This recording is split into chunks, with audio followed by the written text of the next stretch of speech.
Hello again.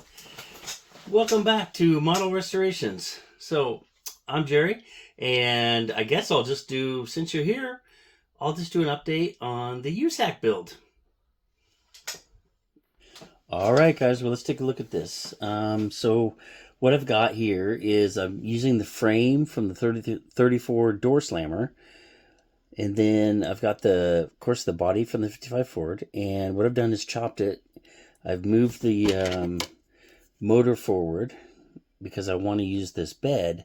The bed is a little too long, so I'm actually going to be cutting it right about right there. And then I think I'm going to section the body also because I want this to sit. I want that bottom to be up just slightly. So I think I'm going to section it right there. Probably about the width of two of these, right around there. And that would just give it kind of a lower profile. I am going to have to cut out some of the firewall to get that to work, but I don't think it'll be too bad. So let me show you the body real quick. I took about, I don't know, 1/4 inch out or so, but it's basically the width of two of these little guys right here, the little square ones, and they work really well for when you chop this. You're going to have to lower this. You're going to also have to chop the roof also, because what's going to happen is these A-pillars won't line up anymore. They'll be too far. If you try to just put the roof on, it's going to be set back too far, and that's just not going to work. So what you have to do is, excuse me, is chop the roof also, and cut the roof in half, basically. And then, so what I did is I just took these, I glued them to the inside, and then what I did is I bent it like this to get this curve right here. And then I'm coming back, and I am using my Dremel with a very small tip to kind of get these drip lines back in place again. And I'll be using some filler in here to kind of get that back, because I don't want to get rid of these drip lines. I want those to stay there, because I want it to look kind of original. I'll have to do a little work here, grind this down a little bit, but you know, all a day's work, no big deal. If you ever want to try this kind of stuff, I'd say just go for it. You know, the only way you're gonna figure it out is if you just try it. I know it's kind of hard. It can be a little hard on a brand new kit you just paid $30 for.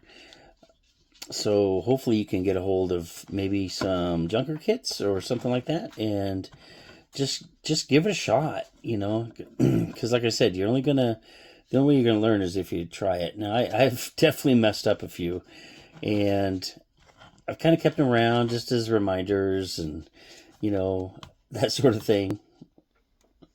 Here is a prime example, 64 GTO, and so what I had done is I widened the wheel wells here, and I put a little too much heat on it.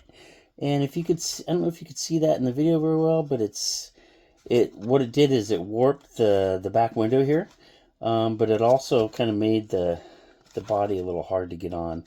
But one thing I had done wrong from the very beginning is I was trying to strip it, and I added a little too much alcohol to it, and so what it did is made this body brittle, and so I had to fix the A-pillar because it had broken off, because it was just, boy, if you touched it too hard, it would just start snapping. And that eventually kind of went away. It did kind of come back, but as you can see, it kind of messed up the back window and a few other things. So I was going to restore this one, but unfortunately, the amount of work it's going to take to get this to straighten out is just not worth it. So this is going to go in the junkyard. So I've got a few cars that are going to be in the junkyard, and just stuff I've tried and maybe didn't work, or maybe something that's a little too far gone. And here's another one that's going in the junkyard. This actually was in probably 30 different little pieces, as you can kind of see here. I do have a video of that. I think it's just a short, and I'll put that in at the end. And some kid had his way with it, and apparently it went off a cliff or something, because it was just destroyed. But what's crazy is all the pieces were in the box, in where I got this from. And so I was able to kind of go through there and kind of piece it all back together. Now I was going to restore this, and then I decided, you know, I probably should have painted the interior before I put all this back together. And yeah, now I can't get it apart without, it's going to destroy it again. So I don't think I'm even going to try. So I think this one is also going to go in the junkyard. So, you know, you just can't save them all. And sometimes they just come out to be a little too much work. I might eventually chop this roof off and make a convertible out of it, but I'm not quite sure. But for now, she's junkyard. So, back to the Ford. So, I wanted to show you underneath here so you can kind of see what I'm doing here. Nothing too crazy. Don't be afraid to use super glue on this. Super glue actually makes a great filler, and it will stay in there and hold everything together really well. What I'll do is I'll add super glue in here too, just to kind of stiffen up those A-pillars, and then I'll come back in and sand them down a little bit, but it just makes it just a little more rigid. And then, so the next step, of course, is what I'm going to do to this is strip it first, and then I'm going to come back and start putting in the body filler. And what I use a couple of them. I use the Tamiya, which, sorry, it's kind of a mess. And the other filler I use is Mr. White Putty.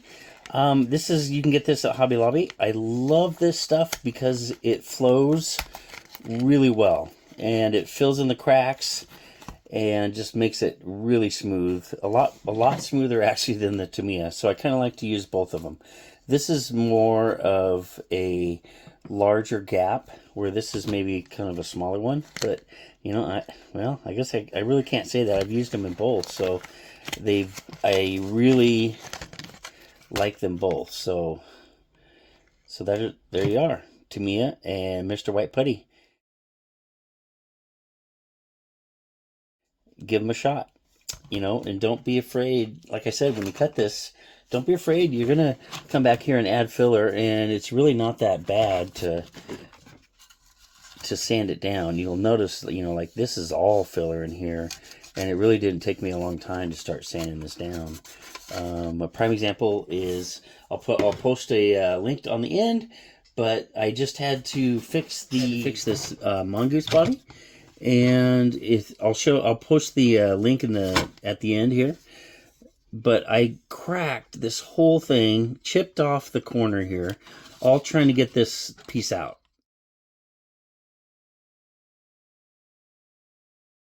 And I was like, well, if I just give it a little more oomph, it will pop out. And yeah, it didn't. So I ended up having to strip this and repair it. But I just wanted to give you this example. If you watch that video, you can see how severe this actually was. And I basically just super glued it and then put the putty on it and started sanding. And, you know, it's really not that bad. If I could do it, anybody can. Trust me. So what I'm trying to say, guys, just give it a shot. Don't be afraid to try new things. Experiment a little bit. You could have great results. You might not, you know, but you'll never know till you try. All right. I'll have more update builds coming up. And thanks for watching. I really appreciate it. Thanks for subbing. And if you have any questions, please comment down below. I'll try to answer them to the best of my knowledge. And I will talk to you guys soon. Thanks.